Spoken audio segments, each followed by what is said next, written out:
और त्रिशंकु आज भी गायत्री मंत्र के प्रभाव से नीचे नहीं गिरने पाए। तो कहने का आशय ये है कि अगर हम थोड़ा सा, पहली बात तो ये, हम बहुत भाग्यशाली हैं कि हमारा भारत में जन्म हुआ है। ऊपर से हम भाग्यशाली हैं कि भारत में जन्म भी हुआ है और हम मनुष्य हैं। नर तन सम नहि कवनौ देहि, जाचत जीव चराचर तेहि। ये मनुष्य का शरीर बड़ा ही दुर्लभ है। सुर दुर्लभ सदग्रंथन गावा, बड़े भाग्य मानुष तन पावा।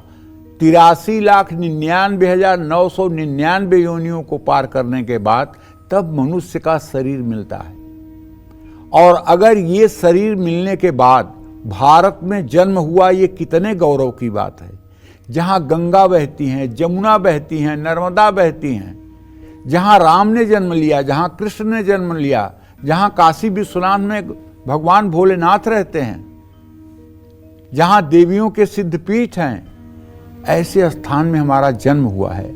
हमें तो चाहिए कि अपने अंदर इतना भागवतिक परमाणु इकट्ठा कर लें कि दुनिया का कोई दुख हमें छू न पाए, दुनिया का कोई दुख हमें छू न पाए। विदेश में आप चले जाइए, किसी देश में, वहां सिर्फ 2 चीज की बात है, पैसा, रुपया, भोग, विलासिता। स्वर्ग क्या है कोई मतलब नहीं, नरक क्या है कोई मतलब नहीं, पुण्य क्या है कोई मतलब नहीं, पाप क्या है कोई मतलब नहीं, परोपकार क्या है कोई मतलब नहीं, दान पुण्य क्या है कोई मतलब नहीं।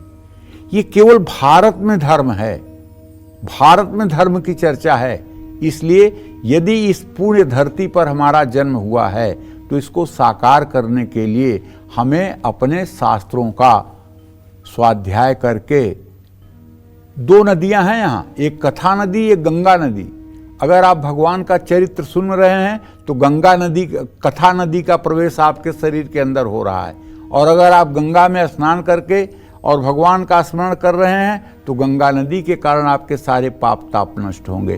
तो इसलिए जीवन को सफल बनाइए। जय मां विंध्यवासिनी।